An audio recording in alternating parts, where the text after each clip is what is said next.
नमस्कार दोस्तों, स्वागत है आप सभी का। और आज की क्लास में हम बात करेंगे 7 अक्टूबर से संबंधित जितने भी महत्वपूर्ण करंट अफेयर्स हैं उन पर हम लोग डिटेल बातचीत करेंगे। और साथ ही दोस्तों आप सभी का बहुत बहुत धन्यवाद जो इतना बढ़िया रिस्पांस आप 75 डेज हार्ड चैलेंज को लेकर के दे रहे हैं। और आप सभी से निवेदन है कि जो लोग भी पुराने हैं वो लोग भी लिखते रहें, डेली आंसर शेयर किए जा रहे हैं। मात्र 1099 फीस है और उसमें अगर आप एडमिशन ले लेते हैं तो अगर आप 75 दिन हमारे कोर्स से जुड़े हुए हैं, अगर 75 दिन लगातार पूरा कर लेते हैं तो आपको जो है वो पेमेंट पूरी वापस कर दी जाएगी। और ये सभी आप लोगों के सहयोग के लिए है। तो चलिए दोस्तों, आज की करंट अफेयर्स शुरू करते हैं। मैं धनंजय सिंह आप सभी का स्वागत करता हूं आपके अपने प्लेटफॉर्म अभियान सिविल सर्विसेज में, जिसमें हम लोग डिटेल बातचीत करते हैं प्रतिदिन करंट अफेयर्स की न्यूज पर। और साथ ही दोस्तों इससे संबंधित जितने भी महत्वपूर्ण आपके एमसीक्यू होंगे वो कल संडे को कराए जाएंगे। तो जो लोग भी लाइव हैं एक बार कमेंट कर दें, सेशन को लाइक शेयर कर दें, जिससे कि और लोग भी जुड़ पाए। दोस्तों आज की जो महत्वपूर्ण पहले जो आज 7 से 8 करंट अफेयर्स आपके लिए महत्वपूर्ण हैं उन पर हम लोग डिटेल बातचीत करेंगे। साथ ही बातचीत करेंगे दोस्तों किस प्रकार से मुख्य परीक्षा के कुछ टॉपिक हैं जो आज के लिए इंपॉर्टेंट हैं। और डेली आंसर राइटिंग या डेली हमारा जो आंसर प्रैक्टिस प्रोग्राम चल रहा है उस सभी से जुड़ने के लिए आप सभी लोग हमारा ऐप जरूर डाउनलोड करें। दोस्तों आज की कुछ न्यूज है जिनके बारे में हम लोग बात करेंगे। 37वां राष्ट्रीय खेलों की मेजबानी जो है वो कौन कर रहा है दोस्तों? गोवा करने जा रहा है। यह अक्टूबर लास्ट में शुरू होगा और नवंबर तक चलेगा। ये पूरी डिटेल जो है इसके बारे में हम लोग देखेंगे, कब शुरू होगा, क्या क्या इसकी विशेषताएं हैं और क्या यह गोवा में पहली बार मनाया जा रहा है, इस पर भी हम लोग खेला जा रहा है, इसके बारे में बात करेंगे। दोस्तों संसदीय अध्यक्ष शिखर सम्मेलन, जैसे कि G20 हमने देखा भारत इसकी अध्यक्षता कर रहा है, इसी प्रकार से संसदीय अध्यक्षता भी भारत करेगा। ओम बिरला जी आपके दिख रहे हैं। अभी जो है 14 से 15 अक्टूबर को यह संसदीय अध्यक्ष शिखर सम्मेलन जो है वो भारत में आयोजित किया जाएगा। इस पर हम लोग डिटेल बातचीत करेंगे। साथ ही दोस्तों स्वावलंबन 2.0 4 से 5 यानी कि कल परसों में ये आयोजित किया गया स्वावलंबन 2.0, जो कि आपके आत्मनिर्भरता से संबंधित है। आर्मी नेवी में हमारे जितने भी इक्विपमेंट हैं उनको लेकर के हमारे डिफेंस मिनिस्टर राजनाथ सिंह ने इसको बारे में बहुत सारी चीजें बताई, जिसके बारे में हम अभी बात करेंगे। नोबेल शांति पुरस्कार 2023 दोस्तों नरगिस मोहम्मदी को दिया गया है। उनके ऑपरेशन ऑफ विमेन, ईरान में उन्होंने ऑपरेशन ऑफ विमेन के अगेंस्ट जो है बहुत सारे काम किए हैं ह्यूमन राइट्स को लेकर के, और अभी भी शायद ये जेल में है। इनके बारे में हम लोग डिटेल बातचीत करेंगे। साथ ही दोस्तों हमारी 5वीं न्यूज है जो नीदरलैंड के सर्वोच्च पुरस्कार जो है स्पिनोजा पुरस्कार, जिससे एक भारतीय मूल की नागरिक को क्या किया गया है, नवाजा गया है, इनके बारे में हम बात करेंगे। साथ ही बात करेंगे एक्सपेक्ट 2030 पहल, ये क्या है? आपकी आंखों से संबंधित समस्याओं के लिए एक नई पहल जो है WHO ने शुरू की है, उसके बारे में हम बात करेंगे, जिसमें improve access to refractive services, build capacity of personnel to provide refractive services, improve population education, reduce to cost of refractive services और strengthen surveillance and research। इस पर हम लोग डिटेल बात करेंगे क्या है ये स्कीम। साप्ताहिक महामारी विज्ञान रिकॉर्ड जो है जिसमें हैजा के बारे में डिटेल दी गई है कि हैजा एक बड़ी ही खतरनाक बीमारी बन सकती है निकट भविष्य में। तो ये कुल 7 न्यूज पर हम लोग डिटेल बातचीत करेंगे। और चलिए दोस्तों शुरू करते हैं। दोस्तों हमारे कुछ कार्यक्रम चल रहे हैं, उन कार्यक्रमों से आप जुड़ सकते हैं। जैसे डेली आंसर प्रैक्टिस चल रहा है, काफी लोग जो है इस प्रोग्राम में भी जुड़े हैं जो कि एनुअल है, ठीक है ना। ये पूरा आपको पूरे साल कराया जाएगा। मंडे टू फ्राइडे हमारा होता है, अभी 75 दिन लगातार चलेगा विदाउट एनी गैप, ठीक है ना। 15 दिसंबर तक आपको कंप्लीट आपके 75 दिन कंप्लीट कर लेने हैं, जिसमें आप 120 प्रश्न लिखेंगे, ठीक है ना। ये प्रोग्राम जो है आपको रेगुलर चलता रहेगा, जिसमें आपके GS 1 2 3 4 5 6 के नोट्स होंगे। नोट्स के साथ जो है आपको क्लासेस मिलेंगी, PDF वीडियो के साथ जो है आपका इवेल्युएशन होगा, कॉपी की जांच भी होगी, ठीक है ना। वीकली ये जांच होती है, आप जो है 3499 में इसको ले सकते हैं। साथ ही दोस्तों वीकली एस्से प्रैक्टिस के लेकर के 2024 हमारा चल रहा है, वो आज जो है आज और कल आपको 2 एस्से मिल जाएंगे नए। एक तो आपके जो नारी शक्ति वंदन अधिनियम है उस पर एक एस्से बचा हुआ उसको, और एक और नया एस्से आपको मिल जाएगा। इसमें आपको 45 प्लस एक्स्ट्रा एस्से मिलते हैं, कॉपी इवेल्युएट होती है, आपकी PDF वीडियो क्लासेज आपको यहाँ पर दी जाती हैं। आपकी फीस मात्र 1000 रुपए होती है। 75 days daily answer practice hard challenge जो है बहुत सारे लोगों ने ज्वाइन किया है। अभी आप बिल्कुल भी परेशान ना हो, डेली लिखते रहें। वीकली आप जो है इस सप्ताह के सारे करंट जो भी मुद्दे आएंगे करंट अफेयर्स से, चाहे जो भी मुद्दे आते हैं, मैं लगातार आप सभी को रूबरू कराता रहता हूं इन सभी मुद्दों से। कल जाति जनगणना पर हमने देखा था प्रश्न, बहुत ही शानदार प्रश्न था, आप जो है उस पर तो 120 प्रश्न में लगभग जो है 30 से 40 प्रश्न जो है करंट अफेयर्स से होंगे। उसके बाद जीएस 1 2 3 4 5 6 सभी से हम लोग प्रश्नों को इकट्ठा करके आपको एक ऐसा ढर्रा बता देंगे जिससे कि आपकी आंसर राइटिंग कभी भी समस्या नहीं होगी। पीडीएफ क्लासेस के साथ जो है कॉपी इवेलुएट भी होगी, 75 यानी कि 15 कॉपी आपकी इवेलुएट होगी। एक एक हफ्ते में आपको 5-5 कॉपी मिला करके लिखना है। यूपीपीसीएस मेंस के लिए अगर आप कमर बांधना चाहते हैं तो ये आप चैलेंज जरूर एक्सेप्ट करें। आप पढ़ाई कर रहे हैं आरओ के लिए, किसी और एग्जाम के लिए, कुछ भी कर रहे हैं, लेकिन ये 75 दिन 20 मिनट 25 मिनट 30 मिनट आप जरूर दे सकते हैं, इसको जरूर ज्वाइन करें। दोस्तों चलिए शुरू करते हैं आज की पहली न्यूज। 37वें राष्ट्रीय खेलों की मेजबानी गोवा करेगा। आइए देखते हैं क्या क्या चीजें इसमें जानना है। गोवा 25 अक्टूबर से 9 नवंबर 25 अक्टूबर से 9 नवंबर तक जो है दोस्तों ये राष्ट्रीय खेल होंगे गोवा में। 2023 37वें राष्ट्रीय खेल की मेजबानी करेगा। यह पहली बार है कि गोवा राष्ट्रीय खेलों की मेजबानी करेगा, तो मोस्ट इंपॉर्टेंट हो जाता है ये आपके लिए। खेलों में 43 खेल विधाएं शामिल होंगी, जिसमें से 14 महिलाओं के लिए और 29 पुरुषों के लिए होंगी। इसमें मल्लखंब, कलारीपट्टू और गत्का, लागोरी और योग जैसे 5 स्वदेशी खेल भी शामिल हैं। इनको हाल ही में शामिल किया गया है पिछले 4-5 वर्षों में। खेलों में 8000 से अधिक एथलीट भाग लेने की उम्मीद है, जो भारत के सभी राज्यों और केंद्र शासित प्रदेशों से आएंगे।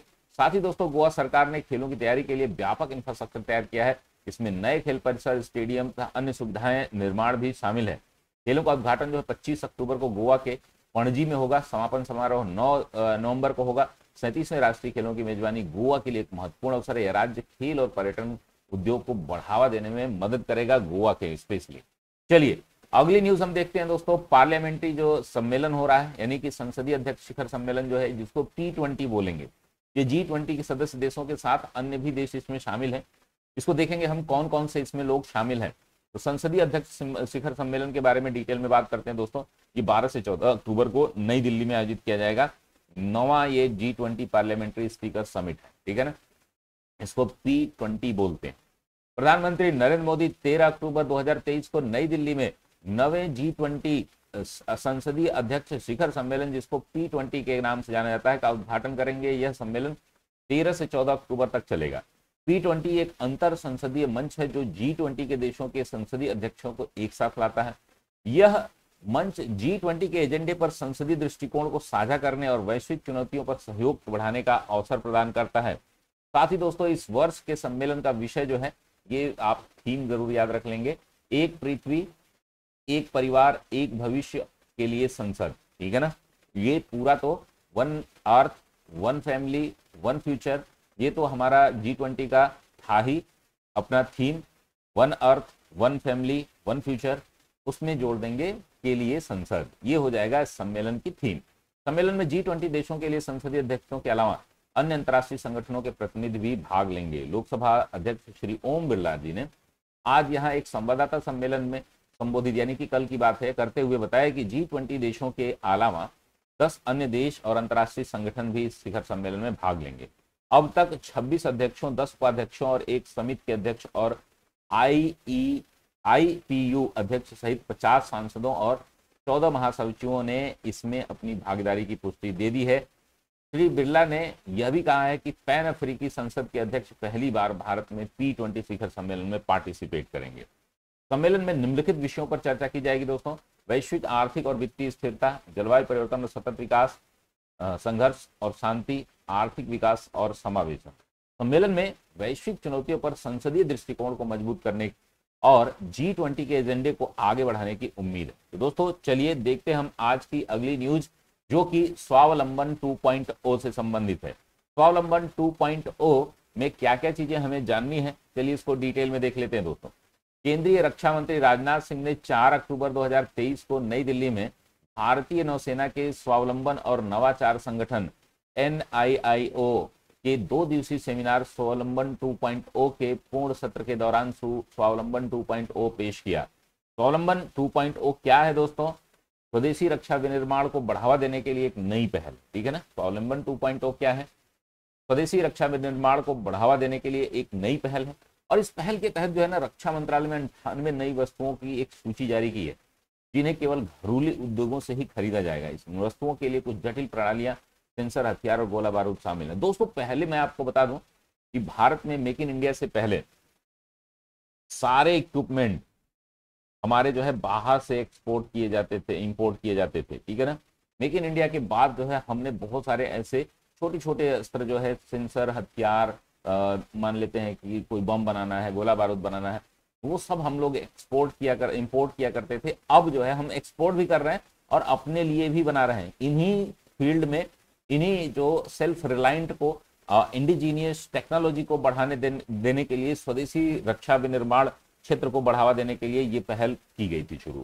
स्वावलंबन 2.0 के तहत रक्षा मंत्रालय घरेलू रक्षा उद्योगों को वित्तीय सहायता और प्रोत्साहन प्रदान करेगा, यानी कि ये फाइनेंशियल असिस्टेंस भी देगा मिनिस्ट्री ऑफ डिफेंस अपना। इसमें अनुसंधान और विकास R&D भी शामिल होगा, टेक्नोलॉजी ट्रांसफर भी होगा, जिसको प्रौद्योगिकी हस्तांतरण बोलेंगे, और उत्पादन में भी ये सहायता करेगा। रक्षा मंत्रालय का मानना है कि स्वावलंबन 2.0 से भारत की रक्षा आत्मनिर्भरता को बढ़ावा मिलेगा और देश की सुरक्षा को मजबूत करने में मदद मिलेगी। तो स्वावलंबन स्कीम किससे संबंधित है दोस्तों? कि भारतीय जो हमारी डिफेंस सर्विसेज हैं, डिफेंस सेनाएं हैं, उनका भारतीय प्रौद्योगिकी यानी कि स्वदेशी तकनीकी को बढ़ावा देना। स्वावलंबन 2.0 की विशेषताएं क्या है दोस्तों? 98 नई वस्तुओं की एक सूची जारी की गई, जिसमें केवल घरेलू उद्योगों को ही खरीदा जाएगा। रक्षा मंत्रालय घरेलू रक्षा उद्योगों को वित्तीय सहायता प्रोत्साहन देगा और इस पहल का उद्देश्य भारत की रक्षा आत्मनिर्भरता को बढ़ाना है। तो ये प्रमुख इसके जो है विशेषताएं हैं, इसके उद्देश्य हैं।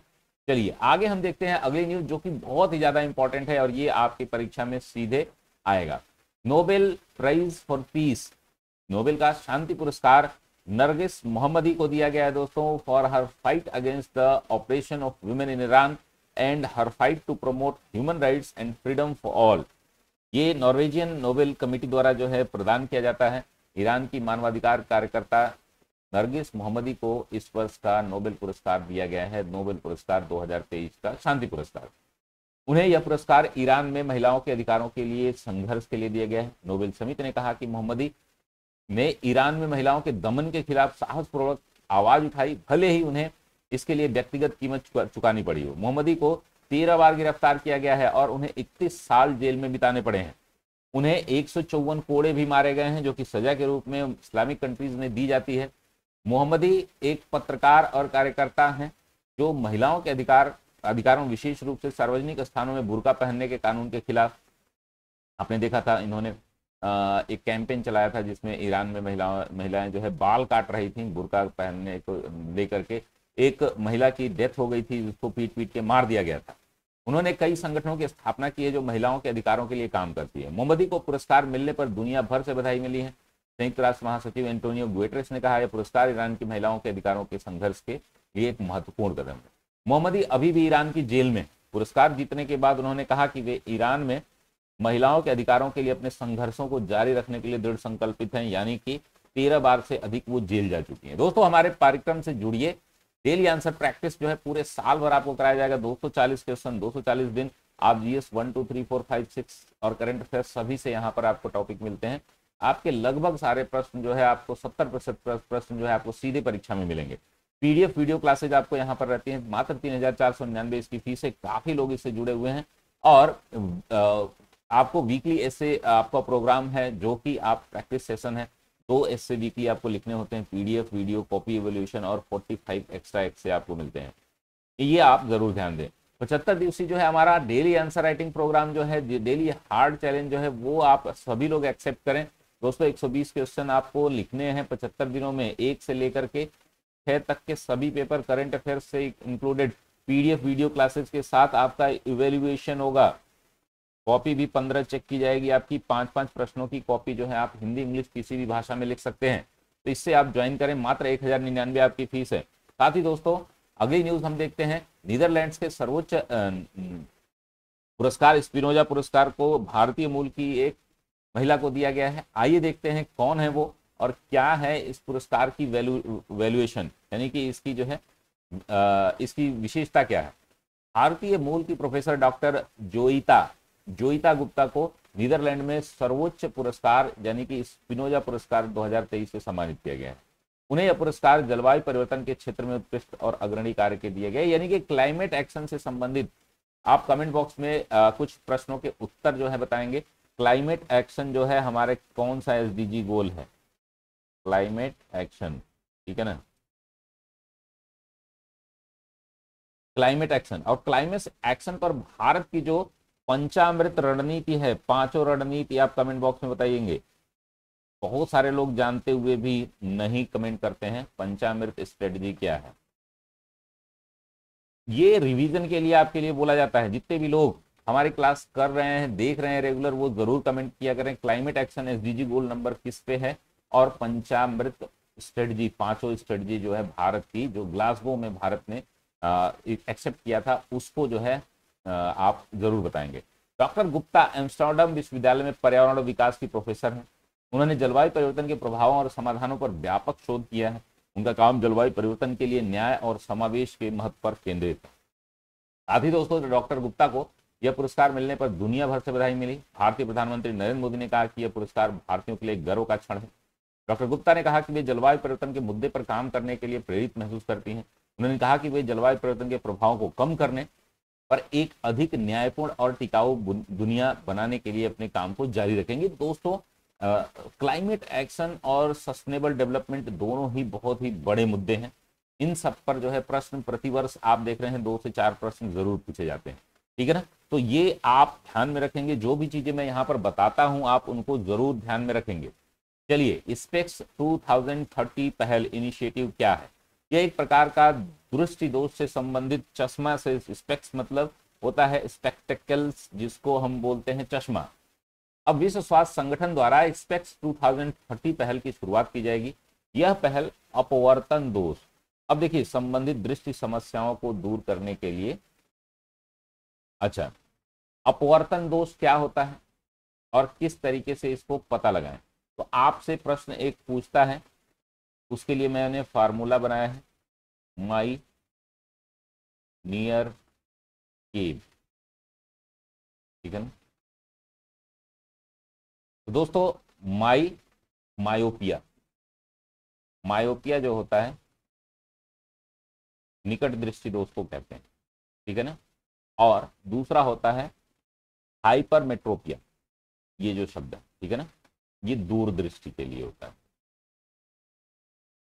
तो ये एक तो यहीं से प्रश्न आ जाता है कि मायोपिया क्या है, तो ये निकट दृष्टि दोष है, ठीक है ना। इसमें कौन सा लेंस यूज करके हम इसको ठीक करते हैं? तो इसको करते हैं हम आपको कॉनकेव लेंस, कॉनकेव लेंस, ठीक है ना। कॉन्वेक्स मतलब होता है उत्तल, ये होता है अवतल, यानी निकट दृष्टि दोष के लिए आपको अवतल लेंस की आवश्यकता पड़ती है। मायोपिया जो है वो क्या है? निकट दृष्टि दोष है, ठीक है। हाइपरमेट्रोपिया दूर दृष्टि दोष है। इसके इस करेक्शन के लिए कॉन्वेक्स लेंस हम यूज करेंगे। तो ये बहुत सिंपल है, आपसे यहीं से प्रश्न पूछेगा। इसका, इस इनिशिएटिव का नाम बस याद कर लीजिएगा। हमें जो है कुछ चीजें याद करनी है। माई मतलब मायोपिया, नियर मतलब हमारे निकट दृष्टि दोष, और केव मतलब कि आपका कॉनकेव, ठीक है ना। ये आप एक ही याद कर लेंगे तो दूसरा याद हो जाएगा, हाइपरमेट्रोपिया, दूरदृष्टि दोष और कॉन्वेक्स। तो ये आपको प्रश्न यहां से पूछेगा, बस इतना ही हमारे बेसिक पूछेगा, ठीक है ना। विश्व स्वास्थ्य संगठन WHO द्वारा जो है स्पेक्स 2030 की पहल की शुरुआत की गई है। यह अपवर्तन दोषों को, यानी कि जो निकट दृष्टि दोष है, दूर दृष्टि दोष है, खास करके इसमें दूर दृष्टि दोष, नियर पॉइंट ऑफ हाइपर मेट्रोपिक आई, ठीक है ना, निकट दृष्टि दोष और हाइपरमेट्रोपिक आई जो है क्या होती है, कैसे इसको यूज करते हैं। स्पेक्स 2030 पहल का लक्ष्य क्या है? 90% अपवर्तन दोषों को का पता लगाना और उनके इलाज करना। यह 5 रणनीतिक क्षेत्रों पर ध्यान केंद्रित करेगी। जागरूकता बढ़ाना, पहुंच बढ़ाना, यानी अपवर्तन दोषों से जागरूकता बढ़ाना, उपचार की गुणवत्ता में सुधार करना, साथ ही R&D नवाचार को बढ़ावा देना और वित्त पोषण के सहयोग करना, ठीक है ना। स्पेक्स 2030 जो है पहल को सफल बनाने के लिए WHO सरकारों, गैर सरकारी संगठनों और निजी क्षेत्र के सहयोग की आवश्यकता होगी। स्पेक्स 2030 पहल से अपवर्तन दोषों से संबंधित दृष्टि समस्याओं से पीड़ित लाखों लोगों की मदद करने की उम्मीद है, और यह पहल एक अधिक न्यायपूर्ण और समावेशी दुनिया बनाने में मदद करेगी। यानी कि आंखों से संबंधित बीमारियों को दूर करने के लिए एक पहल है। साप्ताहिक महामारी विज्ञान रिकॉर्ड जो है वो बताता है कि हैजा संबंधित कुछ नई रिपोर्ट आई WHO की। विश्व स्वास्थ्य संगठन के साप्ताहिक महामारी विज्ञान रिकॉर्ड के अनुसार वर्ष 2022 में दुनिया भर में हैजा के 1,20,000 से अधिक मामले दर्ज किए गए, जो वर्ष 2021 में दर्ज मामले यानी कि 58,000 मामलों की तुलना में लगभग दोगुने। हैजा क्या है दोस्तों? एक तेजी से फैलने वाला संक्रामक रोग है जो दूषित भोजन या पानी के सेवन से होता है। हैजा के लक्षण से गंभीर दस्त, उल्टी, निर्जलीकरण यानी कि डिहाइड्रेशन, अगर इसका जल्दी इलाज नहीं किया जाता तो ये एक जानलेवा भी हो सकता है, लोगों की डेथ भी होती है। अब हैजा के मामलों में वृद्धि के बहुत सारे कारण हैं, जैसे जलवायु परिवर्तन हो रहा है, बारिश जब होनी है तो बारिश नहीं होगी, जब ठंड पड़नी है तो गर्मी होगी, तो ये जलवायु परिवर्तन के कारण है, जिसमें बहुत सारे सूखा, बाढ़, अन्य आपदाएं आ रही हैं, जो कि आप देख ही रहे हैं, जो हैजा प्रसार के लिए बहुत अनुकूल स्थितियां बनाती हैं। इसमें क्या होगा दोस्तों? जब भी सफोकेट होगा इन्वायरमेंट में, हवाएं नहीं चलेंगी, अब बारिश होगी, ह्यूमिडिटी ज़्यादा होगी, तो ये इसके लिए बढ़ेंगी। संघर्ष की स्थिति, संघर्ष से प्रभावित क्षेत्रों में जहाँ पर डेथ हो रही है, लोगों को मारा जा रहा है, बमबारी हो रही है, वो जैसे कि यूक्रेन आदि के क्षेत्र जो है, इसमें बड़ी संभावनाएं बढ़ रही हैं। टीकाकरण की कमी हो रही है। हैजा के लिए टीकाकरण एक प्रभावी उपाय है, लेकिन कई देशों में टीकाकरण कवरेज जो है पर्याप्त नहीं। WHO ने हैजा के प्रकोप को रोकने के लिए निम्नलिखित उपाय सिफारिश किए हैं। स्वच्छ पानी और स्वच्छता सबसे महत्वपूर्ण है, यहीं से 90% हैजा यहीं से समाप्त हो जाता है। टीकाकरण, हैजा के लिए टीकाकरण एक प्रभावी उपाय है और जागरूकता बढ़ाना, अवेयरनेस, साफ शुद्ध खाना खाना। बाहर आप जब भी खाते हैं कोई भी तो एक तो रेगुलर बाहर मत खाइए, उससे जॉन्डिस, आपके लिए बहुत सारी समस्याएं आएंगी। जो बाहर तेल और बिना धुले सब्जी बनाना आदि सब जो लोग यूज करते हैं, नॉनवेज तो बिल्कुल भी, अगर आप नॉनवेज खाते हैं तो बिल्कुल बाहर का नॉनवेज तो बिल्कुल मत खाइए। आप जो है घर पे ला करके बना करके खा सकते हैं, और वो भी इस समय तो खाने की आवश्यकता नहीं है। जो हमारे धर्म के आधार पर पितृपक्ष चलता है, या हमारा जो सावन का महीना चलता है, इन सब में खाने से समस्याएं उत्पन्न होती हैं, इस वजह से इसको धार्मिक रूप से जोड़ दिया गया है।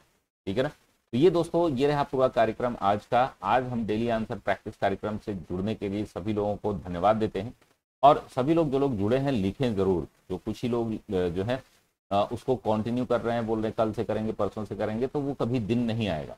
आज ही आपका मान के चलिए पहला दिन है, और जब तक सिलेक्शन नहीं हो जाएगा वो आखिरी दिन होगा। तब तक आप लिखते रहिए। लिखेंगे नहीं तो समस्याएं समाप्त नहीं होंगी, लिखेंगे तो प्रारंभिक परीक्षा भी आपकी सही होगी, मुख्य परीक्षा भी होगी। तो ये मात्र 3499 में आपकी पूरे साल भर आंसर राइटिंग कराई जाएगी। वीकली आंसर राइटिंग पूरे साल भर आपको कराई जाएगी। 2 ऐसे प्रति वीक दिए जाएंगे मात्र 999 में। और साथ ही दोस्तों, आपके 1099 में आपको 120 क्वेश्चन की 75 दिवसीय है। इसको तो जरूर ज्वाइन करिए, एक बार टेस्टिंग तो लीजिए कि आप जो है कितने सक्षम हैं। ठीक है ना? जो लोग भी हमारे फाउंडेशन बैच, किसी भी बैच में एडमिशन लिए हैं, वो लोग लेकर के 75 दिन आप पूरा इस टास्क को करिए। किसी भी दिन से शुरू करिए, 75 दिन आपको मिलेगा ही मिलेगा।